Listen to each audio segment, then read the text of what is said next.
West End, a major sporting sponsor, is proud to be associated with the West End Horse Trials.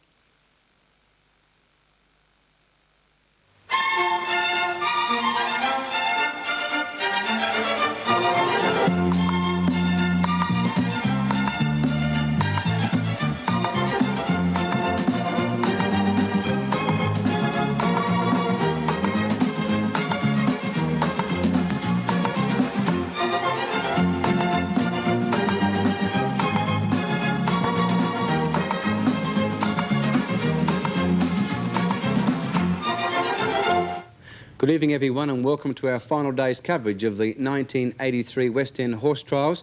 Of course, over the past couple of nights, we've shown you some of the action that has, in fact, taken place over the past 3 days. But tonight, we've got the box and dice for you. Yes, the cross-country section, plus the show jumping, and whatever you do, don't miss it. It's wonderful action. And joining me once again, my co-commentator, Graham Barker. Welcome, Graham. Good evening, Ken. Graham, how would you rate the past 3 days of competition? Ken, I think the chairman of the West End Horse Trial summed it up brilliantly tonight in his presentation speech when he said he felt it was the best ever West End Horse Trials, and I agree with him. We had marvellous weather, brilliant crowd, and a really top competition. What more could you ask for? Well, that's right, Graham. We're talking about a top crowd, of course. Everybody packed in the course to see the cross-country. How many jumps are there in the cross-country? In the intermediate section, Ken, there are 29, and in the advanced section, 31. Right, and some of the names intrigue me, Graham. They really do. Here's the first of them. Well, this is the Brewery Barrels, named after its construction, of course, as you can see. It's fairly obvious, isn't it? That's right. Now, this is the Irish Bank, and this is one of the really testing fences, and it's very, very early in the course. The horses have to jump up onto the bank, along the top of the bank, and then a drop of about 2 metres, and the landing on this fence is absolutely critical. So it would be quite a deal, or quite a hard job for the horse. Oh, very definitely. Now, this is the log and slide, fence number 7. A really difficult test. That's what it looks like from the top of the bank. The drop's something like about 70 metres. This is the approach that the horses see as they're coming into this fence, and this is the really incredible slide that they have to go down. That is incredible. It's a long, long way. It's very, very steep, and then at the bottom of it, they have to cross the Gawler River. It's a beautiful setting, Graham, isn't it? Absolutely magnificent. Really suits eventing, Ken. Further on, this is a fence that was expected to cause a lot of problems. This is the bank into the lake. The horses come along the bank of the river and have to jump down into water that's reasonably deep, and the riders have to be extremely careful. If they come in too fast, over they'll go. They tell me this caused a few thrills and spills, Graham, is that right? It certainly did, and we'll see some of them later. There are plenty of them. So then they had to turn in the river, ride across the river, then up onto a bank, and without the horse being able to take even a single stride, they then had to jump the logs. That would be a difficult one, Graham, I would imagine. It certainly is, Ken. The horse and rider really had to be well balanced, very athletic, right, and really going forward. Is this the part of the course where it does, in fact, gets towed down by the lake and the river? Yes, water always causes a problem. A new fence this year, the Golfer's Staircase, didn't cause any problems at all. Incredible names, Golfer Staircase. Now, this is the silage pit, and originally that's exactly what it was. The farmers used to make silage in the pit. So what we've done, we've put a fence in front of it and a fence behind it. You can see the crowd there too. Incredible, some of the names, it really is. And of course, Graham, another important facet of eventing is the horses being looked after by the vets. That's very important. Oh, very much so, Ken. The riders themselves, their owners, their strappers, their handlers, everybody really spends an enormous amount of time just making sure that every safety precaution is taken with and for these horses. Right, well, how often is the horse inspected? The horse is vetted before the competition starts, the day prior to the competition. Right. They're vetted during the cross-country just before they start on Phase D, and then they're vetted again before the show jumping on the final day. So the vet can say to the rider, that horse can't compete. Yes, that's exactly right. There is no argument whatsoever. Now, you'll see some of the preparation being made.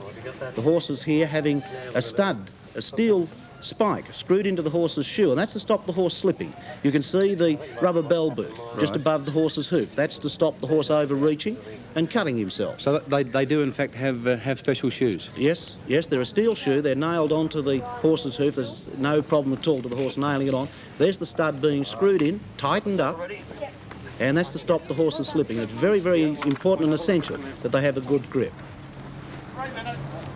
Now, after the veterinary inspection, they take off. The start. Off they go. And what about at the start? Do they sort of give them a countdown? Yes, they do. They would be called in from 2 minutes, 1 minute, 30 seconds, then a countdown from 10. OK, we'll take a short break and come back with all the top action, and I really mean that. It is top action from Gawler, the West End Horse Trials 1983.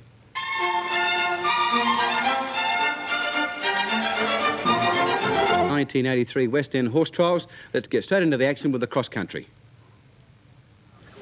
And here we have, Graham, the first competitor taking off. Yes, Husqvarna, ridden by Jason Gardner. And even the horses counting down there, Graham. Yes, these horses are very, very keen. Remember, they've done just under 15 kilometres by the time they reach this stage. There's a compulsory 10-minute break between the third phase, the second roads and tracks, and the start of the cross country. So these horses have had a bit of a breather.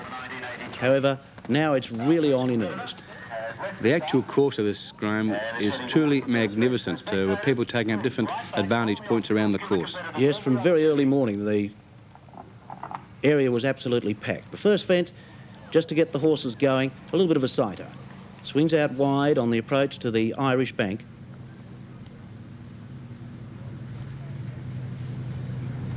Baltimore and Danny Whitten from Victoria has left the start and heading off down to the first fence. Concentration absolutely critical now between horse and rider. They literally have to work as one. Safely over the first. This would be a difficult obstacle, this one, Graham, the Irish bank, I'd imagine. Yes, it is. The horses have to jump, firstly up over a bit of a ditch in front of the bank. They have to jump up in the air, onto the bank. There's room for just one stride and then straight out over the big drop. Did that very well too, by the way. He did, perfectly. Across the road.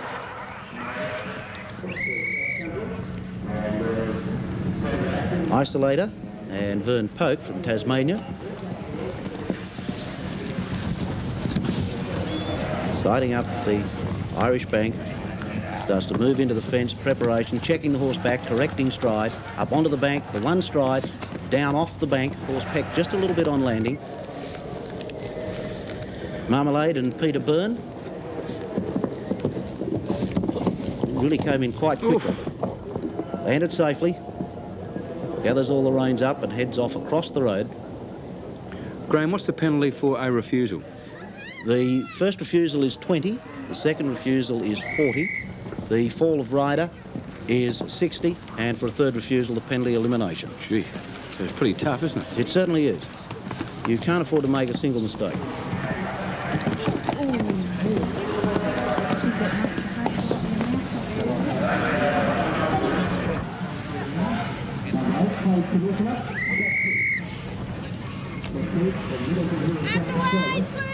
It's amazing how the spectators just walk across any part of the course there. Yes, but as the horses are actually coming, the South Australian Police did a magnificent job in crowd control. Every now and again you'll hear a whistle in the background. That's the police directing the spectators. Let's have a look at this in slow motion. This is the South Australian boy, isn't it? Yes, Scott it is. Keach, yes. Yes, it is. Up onto the bank, went really high over the rail, and the horse knuckled a little bit on landing, went down almost on his nose, and was able to get his balance back and continue on. There you can see, obviously, the value of training the horse correctly, Graham. Oh, yes. Now, from there, they moved across the paddock to the road double. As you can see, two fences came up very, very quickly, and then they moved on to the area that really caused all the problems, the Gawler River. That's the drop fence, and that's the view that the rider gets as he's sitting right up on top of that fence. It's a long, long way down. Not for me, thank you very much, Graham, I can tell you. Stand back from fence 7. The horse is on its way towards that fence. And there you hear some of the control taken by the people on the course. That's right. You can see the crowd standing up on top of the bank. It was absolutely packed at the river. Absolutely packed. And of course the weather was beautiful too, Graham. Certainly was. We haven't had a horse through for a little while now, so here's number 16. Teddy Grove from South Australia approaches the drop, a little bit of verbal encouragement. Very nicely over the drop. The horse really didn't jump up high at all. Landed, was completely balanced and under control. Down the drop, into the Gawler River, across the river, and then turn. A little later, we'll have to jump back into the same river. I was fascinated, Graham, by the fact that the riders were saying to me that they walk the course 2 or 3 times before they compete. Oh, they certainly do. Vinue, Karen Steph hit the rail a little bit with the hind legs. The horse would be bandaged and protected, so wouldn't have felt anything there. Safely down the slide. And there's a refusal. Now, that horse will have lost considerable amount of confidence because he's had the opportunity to have a look over the edge. Right. And see just how far down it is. So the rider is really going to have to work hard. Gave him a cut with the whip just to make him get his mind back on the job. Now comes in the second time, has already lost 20. So the horse has certainly got the idea. And safely down, just about to the bottom, is at the bottom now, into the river, through the compulsory flags, and heading off to the next fence. What happens if a rider goes outside those flags, Graham? If they are compulsory flags, they would be eliminated. Eliminated. Now, a very important thing, Ken, is that at each obstacle there is what is known as the penalty zone. Right. The penalty zone is rectangular in shape. It extends for a length of 10 metres before the obstacle, 20 metres beyond the obstacle, and 10 metres either side of the obstacle. And you can only be penalised if you fall off or have a refusal inside that zone. So on odd occasions you'll see a rider actually unseated and they'll hang on for dear life until they get outside that penalty zone. And then they can safely get off and get back on. Because a 60 penalty is very, very severe. This is a very awkward fence. The horses have to jump off the bank, over the rail and land in water. The riders have to be very careful that they don't come in too quickly. If they come in fast, the horses will land, their front legs just stop dead and the body goes over the top. With all the water splashing too, Graham, it would make the areas, the surrounding areas very slippery, I would imagine. Yes, it does. Now, fence 9 became a little bit more difficult as the day progressed because of the water carried onto the fence by the previous horses. Another horse that had a really good look at the fence, but that's the way you get over a drop. You don't want to land out too far, because if you're landing out far, then you've also got a long drop as well. So just hop over it and then go as quietly down the drop. Now, this is incredible, this one, Graham. It really is. This is incredible. Yes, you've got to see this to believe it. This is unbelievable, Now, really. A little bit awkward over the fence. Michael's just about out of the saddle. Look at him, he's hanging around the horse's neck. Now, he realised that if he hits the ground now, he's got to fall. So he's going to do all he possibly can. But just look at the horse. That is magnificent, that animal. Now watch him. He hooks his spur onto the saddle and pulls himself back up into the saddle and thereby avoiding a penalty of 60. Shit. So to avoid 60, you'll do almost anything. That horse was absolutely incredible there, Graham. He obviously knew the rider was in trouble and just stood so still and so calm. It was quite incredible. That's right. Giving him a friendly pat there too. He's very appreciative of the horse standing, believe me. I can just imagine. So obviously there's an example of the understanding between the rider and the horse. Yes, they really work as a tremendous combination. And the large crowd giving a big hand there.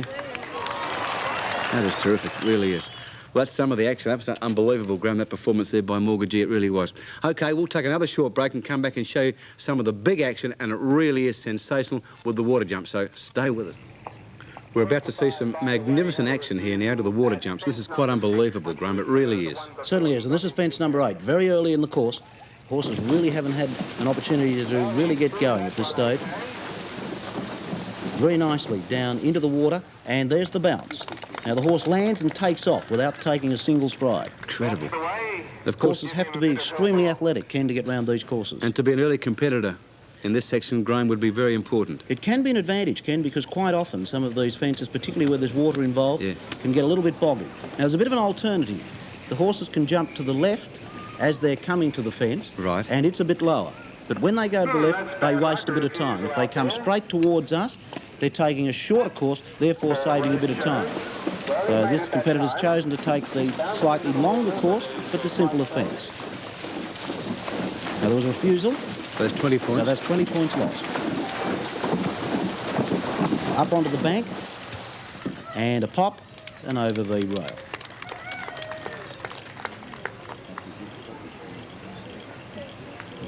Safety over fence 10, the log. Isaac Paul Johnson, whoa! Brother, he's in trouble. And recovered brilliantly, but look at the horse. His ears are full of water. And the horse will be concentrating on his ears full of water rather than jumping. Shakes his head. Whoa! Almost big trouble. Now, the horse is not worrying about the obstacles. All he's concentrating on is the water in his ears.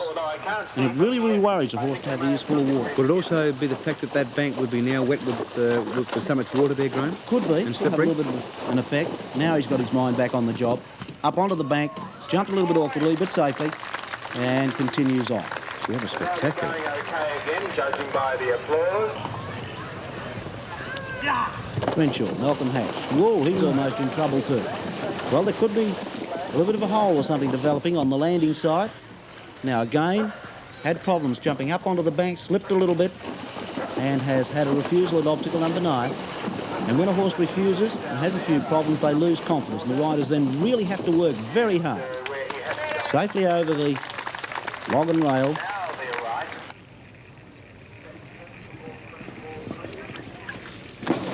He landed very awkwardly and Rod almost out of the saddle. He's up round the horse's ears, but he's got back into the saddle. When you're going around a cross country, if something goes wrong, you forget about the last fence and concentrate on where you're heading. Whoa, one hand up in the air. The horse lands okay, takes one stride, dips a little bit, caught Rod Simons by surprise and almost put him out of the saddle. The skill of the rider is unbelievable, Graham, at times, isn't it? A certain amount of luck too sometimes, Kev. Thanks, Graham. Sometimes you go up in the air and come down, the horse happens to be underneath you. They're pretty good catches, some of these horses, believe me. Now, the important thing in water, a horse cannot gallop at full pace through water. So you'll see the riders, as soon as they land, get the horses back well and truly under control, and usually back to the trot. This is the most difficult part of the cross-country, these water jumps, Graham? This year, yes, it is.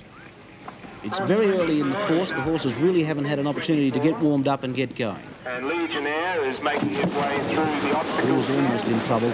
Dragged the hind legs over the fence, landed very awkwardly, went down almost on his knees. Recovered well.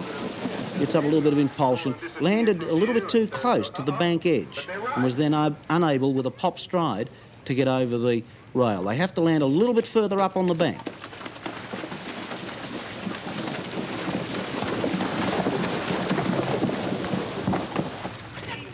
A second refusal, so that's a total of 60 penalties so far, and that horse has lost a tremendous amount of confidence. So one more refusal and disqualified. That's it. That's the end of the entire competition. You've finished. You've done 3 months' work for nothing. Just imagine.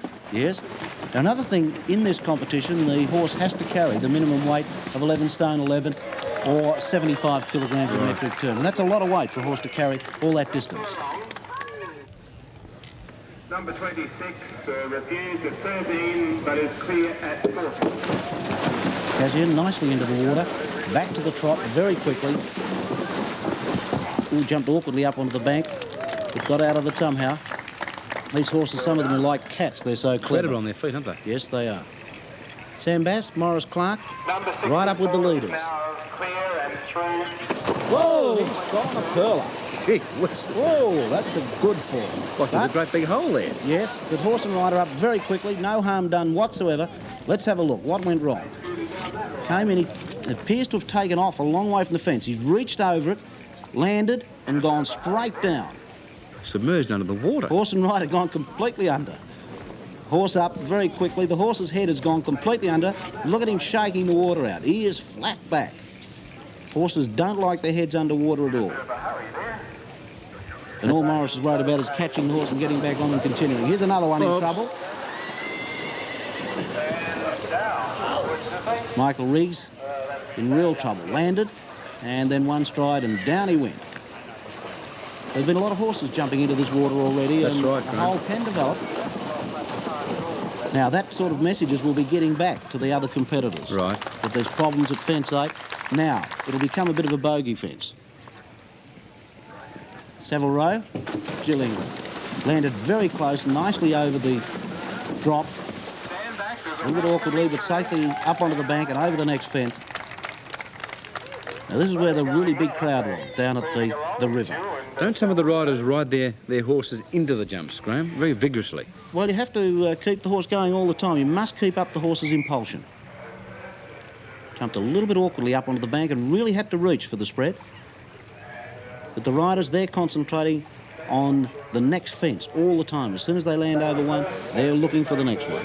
And there's a shot of the beautiful country. It really is magnificent. It certainly opened my eyes. That was the first time that I'd had the pleasure of seeing it. It's beautiful.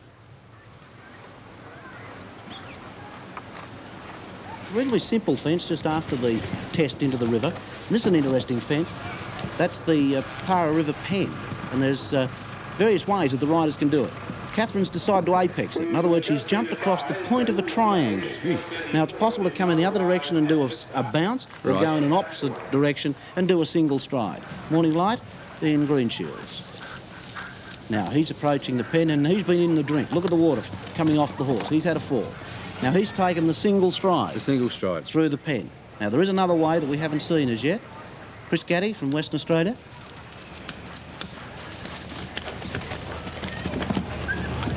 He also has taken the stride through. Which is the easiest, Graham? Ken, you've got to make that assessment as you're going round the Right, course. If your horse yeah. is going well, you save time and jump the Right, apex. yep. You take the risks if everything's going right. If it's not going right, you take the longer course and lose a bit of time. But make sure you get over it clear. Now, this is one of the really difficult fences. It's uphill. It's the giant steps. Now, the horse lands, a bounce stride, up onto the next one, and so on, until they get right up to the top. Really takes every ounce of strength that these horses have got to get up this steps. Jason Gardam, see him untangling the reins out of the horse's mane, gets his whip in position just in case. Turns onto the steps, gets the horse's hind legs and hind quarters back in underneath him. That's a refusal, so that's a 20 penalty. I wonder how a rider would feel when that happens, Graham. It'll give you a horrible feeling, It really. does. You sort of think now, has he totally lost all confidence? A little bit of encouragement with the whip. Up the second step, the third step, so successfully over the steps at the third attempt. Second attempt.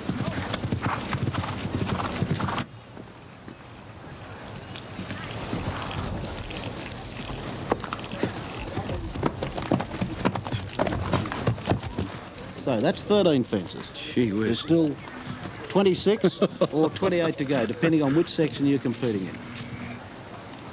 That water jump would be enough for me, thank you, Graham. Well, I spoke to one spectator and they said they'd fallen and broken their collarbone at the third. Well, I'd probably fall at the first, but still. Through the water. Now, if anything happened there, that would be outside the penalty zone, so there would be no penalty. No problems at all. Nope. Nicely up the 3 steps. That's the way it should be taken. It amazes me the coordination between the rider and the horse. It really is, as we can see it here, in slow motion. Now, look at Takes that. off, lands, the hind legs come in, pop up, land, hind legs, and a pop, and land up on the top. That's quite incredible. Graham, how long would it take a rider to train a horse to compete at what we're seeing tonight? At least 4 years, Ken, in my 4 opinion. years. Some do it quicker. You know, you've got the real experts and pros that can Right. do it a little bit quicker. But the average horse needs at least 4 years' experience. It's really incredible. OK, we'll take another break and then come back and we'll show you some of the open country, and that is really spectacular. Of the 1983 West End Horse Trials. Of course, we're still in the cross-country section, but in the open country now. Well, that's fence 14. That's the golfer's staircase. A very interesting fence. New this year. The first time that any of these horses have seen this obstacle. Now, this is the start of a very long climb. The horses come up out of the river.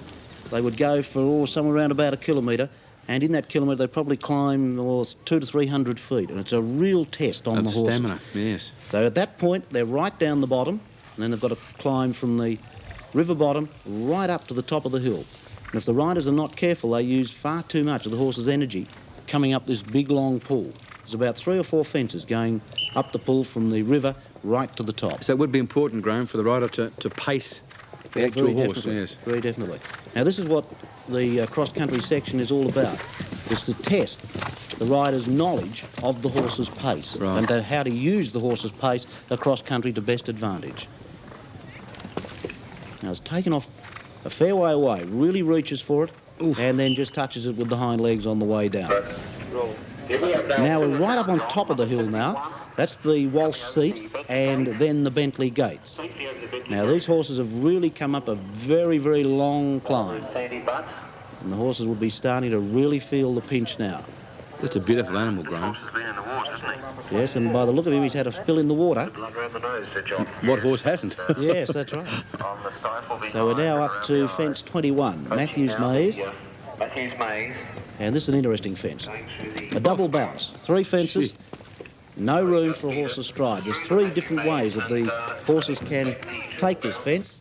Coordination here again, almost. Yes, lands beautifully, takes off, lands, takes off. A real test of the horse's strength. And as you can see, the rider's starting to get the horses going again. over the Walsh chair, across the road. Whoa! Oh, dear, dear. Gee. Yeah, that's quite a nasty fall for Annette Wilson and Claire Prince. Horse quite okay. Now the horse moving off. The spectators are allowed, or anybody's allowed, to catch the horse and take it back to the rider. Right. But time is continuing. Right. Came across the road okay. And the horse has landed very awkwardly. Twisted in mid-air almost. Yes, he did. And Annette wasn't ready for it. The horse goes right down. And unfortunately, Annette's had quite a heavy spill. Being checked out, St John's ambulance personnel right around the course for the safety of the riders. No, they do a great job too, They do an Graham. excellent job. But I'm sure, there's the horse back. Now, her first concern will be for the horse, and then she'll hop on and she'll continue the course. A little bit shaken, but otherwise none the worse for wear. Great deal of courage there, Graham. Yes, now she must go back to the exact point that she fell off from. You can't sort of rejoin the course further up. You must go back to where it was interrupted. Right. Now, she's got to forget about that fall and concentrate on the next fence, because it also is a real test. Be difficult for the horse too, Graham, I'd imagine. Yes, he'd have lost a lot of confidence. But then horse and riders get tremendous confidence in one another, and they realise that, OK, one mistake's not the end of the world. Right. And at attempting the double bounce, and does it successfully, so the horse none the worse for wear. Friendly And cat. yes. That's a bit of an encouragement and saying, well, well done, fella. Yes. Let's keep it up. Here he comes now, approaching the Welsh seat. Michael Creever, that we saw in trouble at the river, nicely over the Bentley gates. Yes, he shows over Now, you were mentioning the names. Of course, the property is Bentley. Bentley. Now as he approaches the Matthews Maze, fence number Coming down 21. to a fence called Matthews Maze. I presume the How was that Matthews is the person that actually designed it. Right. He worked it out. Now, Michael appears to be taking a little bit different approach, or he's gone just further out. No, he's going the double bounce. He went further away from the fence. Mike, not going very fast. He's concentrating on going clear, Right. because some of the others have gone a little bit faster than him, but they've had jumping penalties. Scott Keach into the silage pit, down through the water, out over the big spread. What's the time allowed, Graham, in this for the actual competitor here? About 12 minutes, Ken. 12 minutes. Yes. And all these riders are trying to get round the course, under the tide. 12.36 for the intermediate and 11.48 for the advanced. The advanced horses must go faster. So he must be than the fairly quick intermediate. then, obviously. Yes, that's a rate of 570 metres a minute. And that demanding course. Lobo, Luke Tynan, was fourth after the dressage and really went well in the cross country. Only a young boy too, I Yes, believe, he is. Graham. Yes, only 19 years of age and a real find for eventing in Australia. Only been eventing about 3 or 4 years. Wonderful understanding with the animal. It's quite incredible. And just getting Look at over the distance that horse Yeah. took off, and look how high over the fence he got. The horse has tremendous power and strength in the hind legs and hind quarters, and the rider has to have control of that power and strength. Silver Sound and Sandy Butt, the leaders after the dressage section, had a bad spill in the water and dropped well down the list. Over the stone wall, quite a drop at that fence, and now to the silage, to the silo drop. And the horses there dropped something like about 2 metres. They just jumped straight over the Incredible, that space. is. Here's Claire Prince continuing on after the fall at the Bentley gates, approaching the stone wall. Again, a bit of a drop up out of the valley and over the silo drop. Obviously, Graham, there's an official at each of the jumps. Yes, the judge is stationed at every fence, and their job is to judge and record the progress of each and every competitor. All the scores then go back to the computers. Now, that's not an obstacle. That's what's called a natural hazard. Right. And the riders, to save time, can choose sometimes to jump some of these things.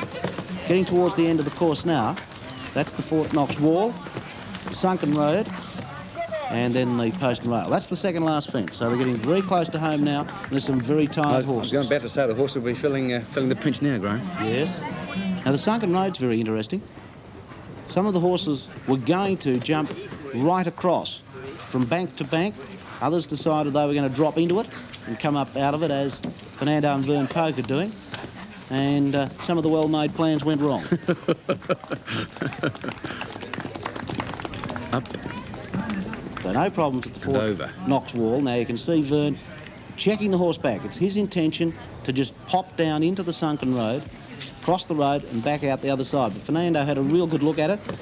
And look at this, from a standing jump, gets himself up out of the sunken road, onto the bank. It's incredible, isn't it? And then it's got to get his impulsion up to get over this next fence. Look at Vern working.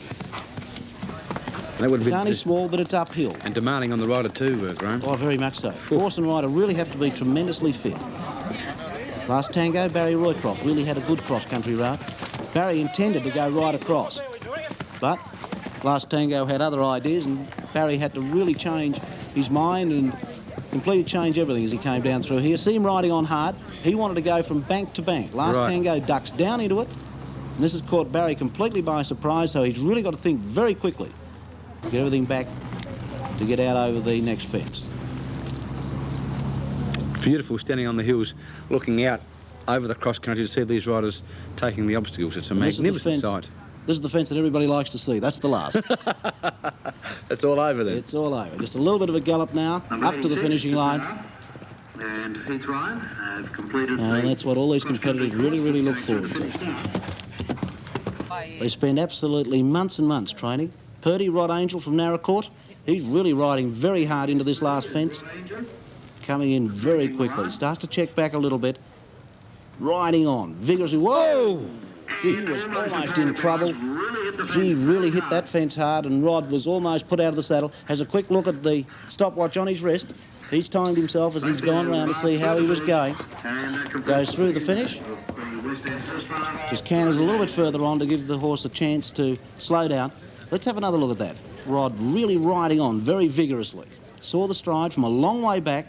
Purdy's left a knee behind, hit it in front, and look at that. How didn't he go out That over the is front? unbelievable, that How recovery. he didn't go over the front, I don't think even Rod knows. That horse appears to be very tired there, Graham. All the horses are, Ken. It's a long, long way, but it only takes a few minutes, and they've recovered. They get their breath and everything back. The riders just weighing in, they have to prove that they've carried the minimum weight all the way through the cross-country. Quite incredible. Graham, how would that cross-country section compare with badminton? The course itself, Ken, would be the same size as badminton. There are rules set down as to the size of the obstacles, and all our fences here at the West End Horse Trials are maximum. And they can't build them any bigger at badminton. Well, how would you sort of rate badminton as a course overall with the dressage and the show jumping plus the cross-country compared to Gawler? How would it compare? I've never seen badminton, Ken, but from all the reports that I've had, we don't have as many competitors, but that's basically the only difference. Right. OK, well, let's have a look at the important part of it now, Graham. Of course, the leaderboard after the cross-country section. And there you have it. Brilliant run from Lobo. Came from fourth after the dressage to first placing. That's incredible, isn't it? He really went very, very quickly. Now, of course, Graham, he's got a big lead there, so we go into the show jumping section, so it would take perhaps a poor performance by Lobo to lose it from here. Yes, it would. But it's a very funny competition, isn't it? It certainly is. OK, we'll take another break and come back with the show jumping right after 1983 West End Horse Trials. We now come to the show jumping section. And, Graham, how does a competitor lose points in the show jumping section? Ken, they could lose points by knocking the obstacle down, and that's 5 penalties. Right. The first refusal is 10, the second refusal is 20, the third refusal would entail elimination, and the fall of rider or horse and rider, the penalty is 30. So it's pretty demanding again, just like Yes. the cross-country. Not quite as severe, the penalties, as the cross-country. Right, well, here's our first competitor. Renshaw and Malcolm Hatch, they were lying in 10th placing with penalties of 174. And time again here, Graham, is all important. Yes, they must get round the course in under 81 seconds. If they fail to do so, they're penalised at a rate of a quarter of a fault. Safely over the 7th. Now into the treble, a real test of the horse's jumping ability. 3 fences in line, and he's in trouble. Now, what's the penalty there, Graham? That's a refusal, so that's 10 penalties. 10 penalties. Right, came over the first OK, a little bit close. Lands OK, 1 stride, 2 strides, should have taken off there. Put in a short stride and then hopelessly out of position, and Renshaw stopped. Treble is designed as one test of the horse's jumping ability, and they have to jump the entire thing again. That's the the third last fence, number 10. 12 fences in the course. And another 5 penalties for the obstacle down at number 11.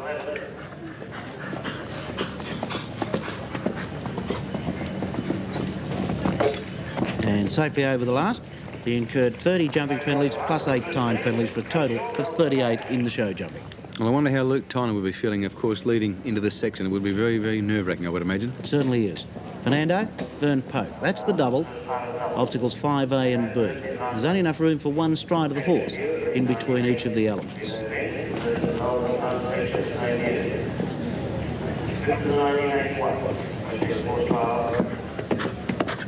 See him checking back. That's shortening the horse's stride. This is where the skills of the rider are tested in a show jumping competition. Into this treble. A, 2 strides to B, and then 1 stride to element C. And he also tried to put in the extra stride, and Fernando nearly got Vern out of the saddle. Safely over the first. Lands okay. 1 stride, and should have taken off, and tried to put in the extra stride. The horse out of position, wouldn't attempt to jump it, and Vern Poke almost in trouble. The horse in 4th placing after the second day was Edge Hill Charlie. Colin Irving from New South Wales had a score of 96.6. Only 38.4 behind the leader. Now the horses in the show jumping go in reverse order. The horses with the most number of penalties, the least chance of winning, go first. The horse that's in the lead goes last. Why is that, Graham? I would imagine for the rider who is leading to have to wait so long would be even more nerve-wracking. That's exactly what it's for. So no sympathy for the rider. Yes, adds a lot of tension and a lot of pressure. You're not wrong there. That's fence number 7. The obstacles are either straight obstacles or spread obstacles. A straight obstacle requires the horse to jump height. Spread obstacle requires the horse to jump width as well as height. If a competitor jumps the wrong obstacle... That's elimination. Elimination? Yes. You must jump the obstacles in order. Now, the horses are not allowed to see the obstacles until they come out for their competition round. The riders, however, come on and walk the course. Firstly, they learn the order the obstacles are to be jumped. Right. And secondly, and very importantly, they step the distance between the obstacles, and they can work out exactly how many strides they're going to put in and whether the strides are long or short. And their skills are tested in their ability to regulate the horse's stride and place the horse in the correct point for takeoff. Very nice round, clear, with 1 1/4 jumping penalties, and he finishes with a total of 98.1. So really, in the 3 different phases, Graham, different skills are virtually required, aren't they? Yes, yes. Last tango, Barry Roycroft. Barry Roycroft, a former Olympian, has represented Australia in the Olympic Games. Safely over the first 2 obstacles in this 12-obstacle course. Will he have a chance of representing Australia at the Olympics or not? Yes, if he can continue. Related fences 4 and 5. By related, I mean that they're so spaced that they suit the natural stride of the horse. Now, the riders can vary the length of the horse's stride, and this is where their skills come in. The horse's training is very, very important. The horse must be completely obedient to the rider's command. Right. If the rider wants the horse to lengthen or shorten stride, then they must do so without offering any resistance. Very nicely through the treble. Barry Roycroft, one of our really top show jumping riders, so this really is his forte. So 9 fences, jump safely.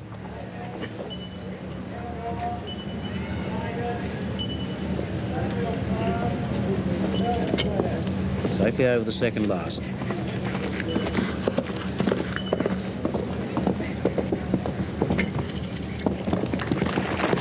Excellent round. A very good round indeed. No jumping penalties, no time penalties, a clear round. Through the double in slow motion, beautifully balanced, perfect position, the 1 single stride.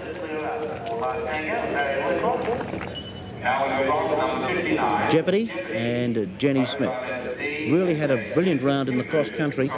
Was 20th at the completion of the first day and has risen to 2nd placing. Gee, that's a great performance. Really went superbly.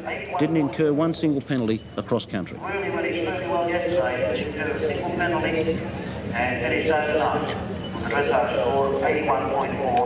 Nicely through the double.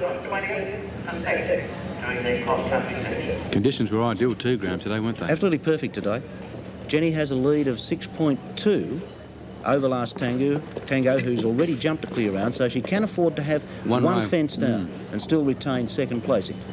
But if she can get round clear, then that adds just a little bit more pressure to the leader. Again, in this section of the competition, the riders must carry the minimum weight of 11 stone 11.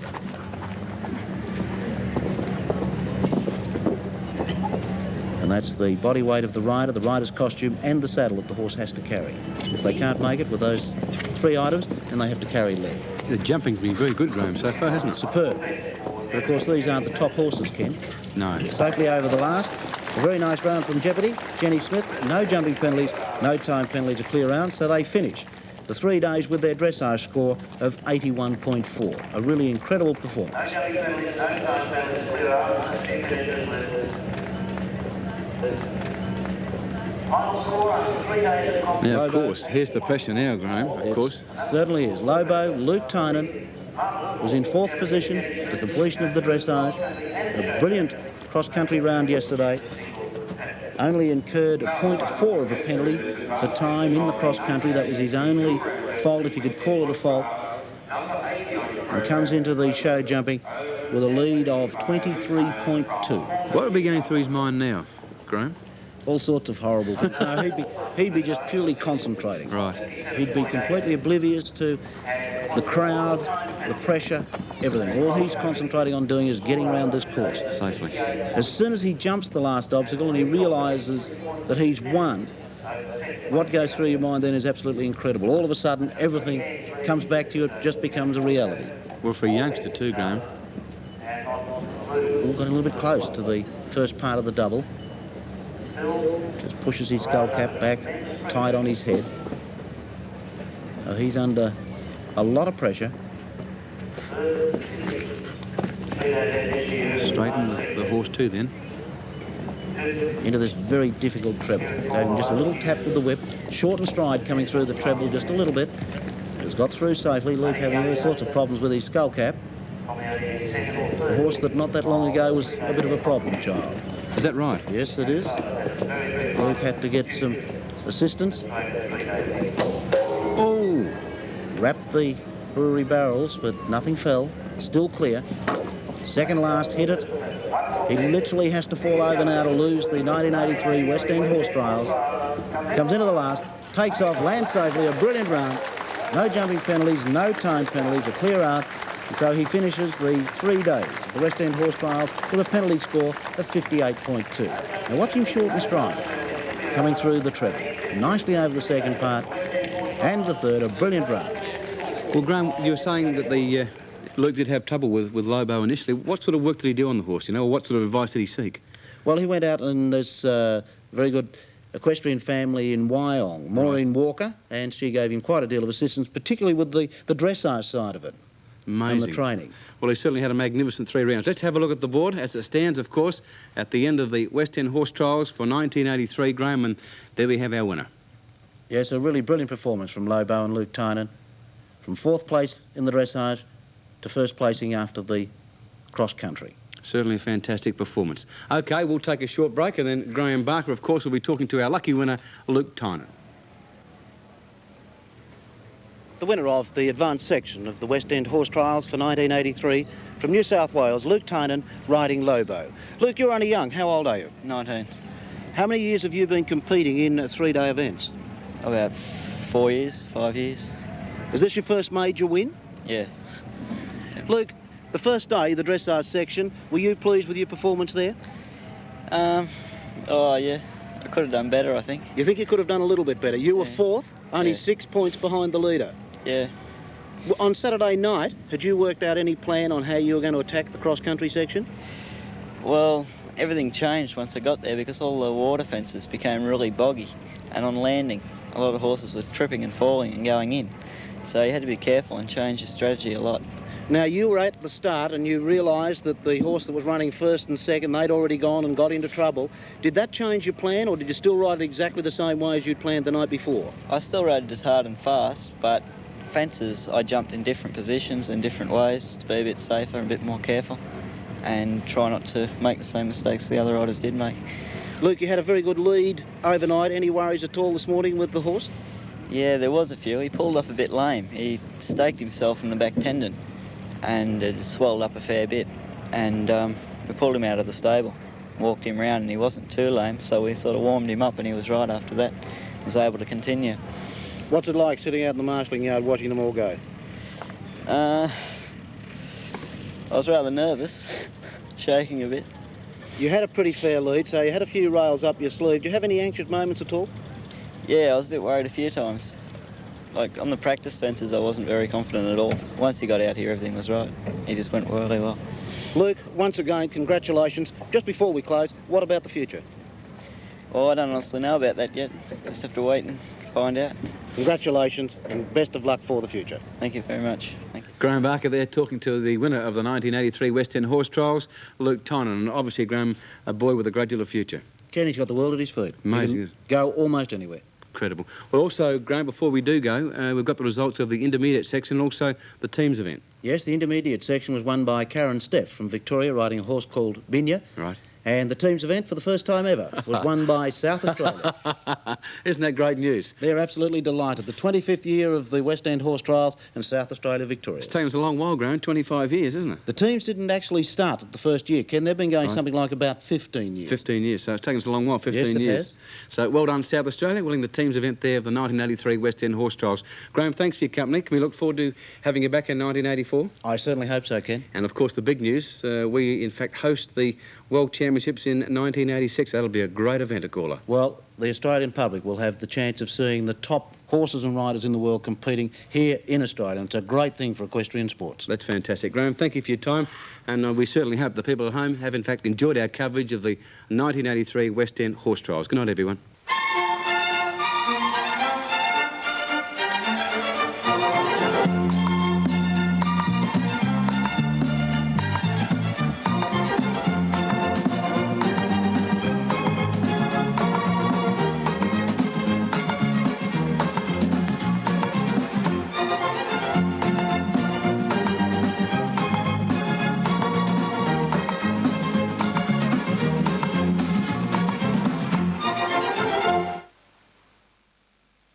West End, a major sporting sponsor, is proud to be associated with the West End Horse Trials.